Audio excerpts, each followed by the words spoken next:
गोर्खालीको छोरो हुँ म गोर्खे मेरो नाम आइलाग्ने शत्रुको म गर्छु काम तमाम इतिहास पल्टाएर या पुर्खालाई सोध जितेकै छौ संसारलाई वीर वीर वीर Gorkhali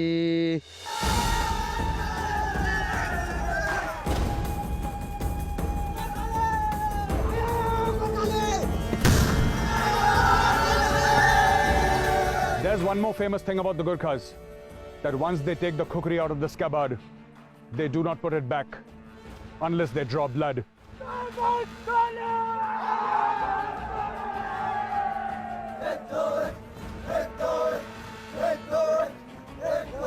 Hi, I'm Maj Gaurav Arya, and I am at 58 Gorkha Training Center at Happy Valley, Shillong. This is the home of the Gorkhas.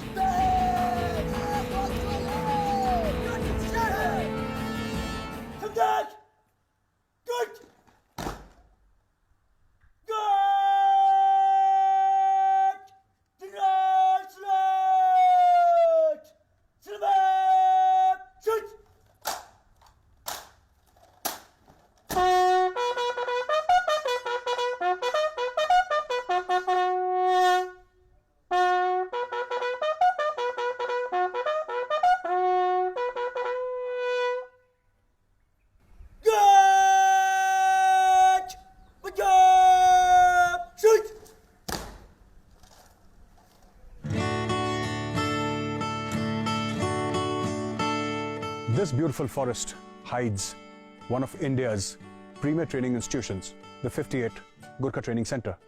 It is here that young boys coming from Nepal and other parts of India are trained to become legendary Gorkhas. With me here, I have Brigadier Mukesh Gurung, Sena Medal, who's the commandant of this training center. It is his responsibility to forge that steel that will one day be worthy of being called Gorkhas. Welcome, sir. Thank you. And sir, I start off by asking you, what is it about, Gorkha soldiers coming from Nepal and Gorkha soldiers from all parts of India, because Nepal is a sovereign nation, and how did it all come about, sir? If you can give us a little bit of a background, a little bit of a history, to help us understand, help our viewers understand about the soldiers who come from Nepal. First and foremost, Gaurav, on behalf of the Brigade of Gorkhas, Yes, sir. and on behalf of the team of officers and Yes, sir. men that I have here in 58 GTC Shillong, Yes, sir. a very hearty welcome to you Thank you very much, sir. and the team of Republic TV Thank you very to much. Shillong. Thank you very much, sir. Coming to the question of how the legend of the Gorkhas started, Yes, sir. somewhere around the 10th century, there was a hill dynasty known as the Mallas. So Nepal became part of that, and gradually towards the 17th century, one of his dynasty personnel by the name of Prithvi Narayan, he started expanding the Nepalese kingdom, and it is because of his endeavors that the Kumaon Hills and the Gadwal Hills became part of the erstwhile Nepalese kingdom. Now this kind of an expansion of the his area inevitably brought him in conflict with the British then, who had already established themselves here in the plains of India. Absolutely. And this ultimately led to the Anglo-Gorkha wars of the early 1800s. Post this conflict, the British decided that it would be a great force multiplier to have the Gorkhas with such fighting skills to be part of the army. Wow. And that is how the recruitment of the Gorkhas into the British army started. And till date we have... And that legacy continues till The date. legacy continues. Post the British Indian Empire having, moved out from here. There is much history that these young boys will carry. There is much of the past that they will carry. They have responsibilities. Sir, I wanted to ask you, and there is great curiosity in the minds of the viewers, that what is the legend of Sam Bahadur, sir? We know about Field Marshal Sam Manekshaw, a great legend who gave us the 71 victory. People in the army look at him as a father figure, as a guide, and he's a legend in all aspects. Gaurav, first and foremost, as you're aware, the Field Marshal has passed away on 27th of June 2008. Sure. So may his soul rest in peace. And to talk about Sam is actually to talk about the Gorkhas. Now, all through this journey or his professional career, Sam, ever since he joined his affiliation with the 8 Gorkhas or the Gorkha regiment at large, he actually endeared himself to not only the officers of the Gorkha regiment, but to the men at large. And actually, legend has it that during one of his visits to the forward positions, he was visiting a Gorkha regiment. And he always liked to interact with his men and troops. So he actually jumped into one of the trenches and he asked him, "Do you know who I am?" So that startled soldier in the trenches probably didn't know his full name. So he says, "Yes, I know." And he said, "What is it?" He says, "You're Sam Bahadur." And obviously, Sam was mighty pleased.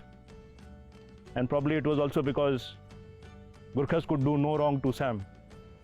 And he carried on with that. And that is when the title of Sam Bahadur was given to Field Marshal Manekshaw. He endeared himself so much to the Gorkhas that when you take the name of Sam, it's not possible not to take the name of Gorkhas. And the reputation that Sam built, as you recount now, is also because even as the Chief of Army Staff of the Indian Army, he always had the welfare of troops at his always foremost. And that's not for the Gorkhas, it's for everybody. So wherever he visited a garrison, he would always inquire about the junior-most soldier, his food, his living areas, the well-being of their families. Absolutely, sir. One more example, you mentioned about him being concerned about the welfare of the troops. The story dates back to 1971, where the Pakistanis had surrendered and there were 92,000 plus prisoner of wars. And General Manekshaw, Sam Bahadur, even visited Pakistani prisoners of war, and he would ask them, how are their living conditions? Is the food good? Are you happy? Just imagine an Indian general speaking to Pakistani soldiers, speaking to Pakistani prisoners of wars, and then telling them and asking them about their welfare and treating them like he would treat with love and affection his own troops. Viewers, I often say that the Indian Army is not just a powerful army, it's also a moral army. We are not strong because we have weapons, we are strong because we are right. And who a better example to drive home this point than the legendary Sam Bahadur.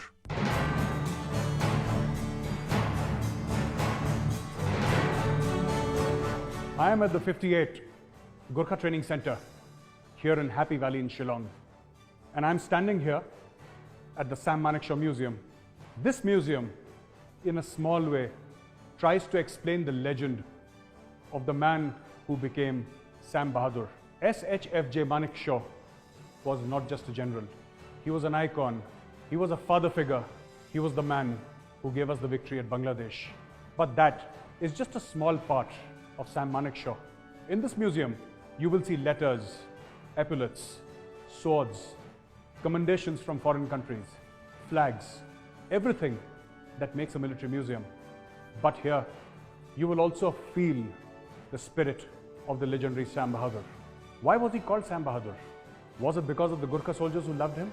Or because he came to be known by the troops that he loved so much?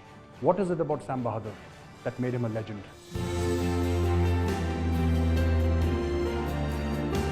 This Sam Manekshaw Museum has some very interesting stuff. Uniforms, boots, accoutrements, which are directly part of the legend of Sam Bahadur. Come with me. Let's take a look. Look at this helmet here. This helmet has got 5 stars on it. These 5 stars represent that this is the helmet of a Field Marshal of the Army.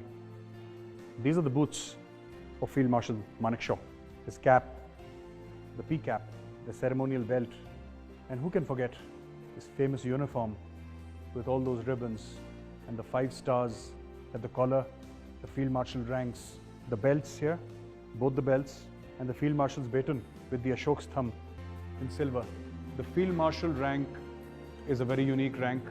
While it is an honorary rank, a person may keep this rank till the time he's living. They say that Field Marshals never retire. But Sam Manekshaw was a Field Marshal of Field Marshals.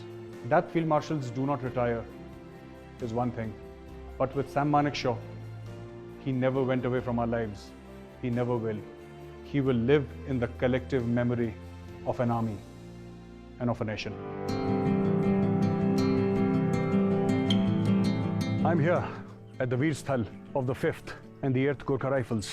Behind me, carved on black granite, are names of those martyrs who have fought for the Paltan, for this army and for this nation. There are thousands of names, and they tell tales of valor and courage and actions beyond the call of duty in places like Mesopotamia, North Africa, Afghanistan, Kargil, Siachen Glacier, Kashmir, you name it, and the Gorkhas have shed blood there.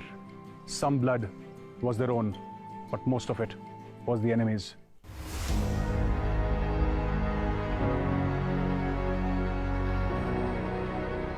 In front of me are these black, somber granite slabs with the names of martyrs written in gold. It's so sad when I touch this wall. They have left this wall blank deliberately. It is unfortunate. We want our braves to come back safely home. But this is the bitter truth of war and counterinsurgency operations. This wall has been left blank for the martyrs to come. That is the price one pays for defending India. And there are pillars and there are pillars and there are black granite pillars. All names written in gold. I really wish someday Indians would come here and see the freedom that we enjoy, the freedom that we take for granted, the happiness that we have with our families. It is protected by martyrs who shed blood. Even today as I speak, even today as I speak these lines to you, there is some soldier along the line of control